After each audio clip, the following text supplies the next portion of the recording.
This day, March 8, 2024, andito kami sa Holiday Boracay. Ito ang breakfast buffet. Cotton corn, plain rice, fried egg, and pork longganisa. Masarap yung pork longganisa nila. Ayan. Meron silang lumpiang Shanghai. Breakfast buffet dito sa Boracay, Holiday Boracay. And corned beef.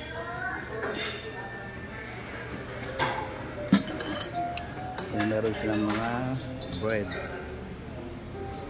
butter, and fruits. Ito ang coffee nila, coffee station food.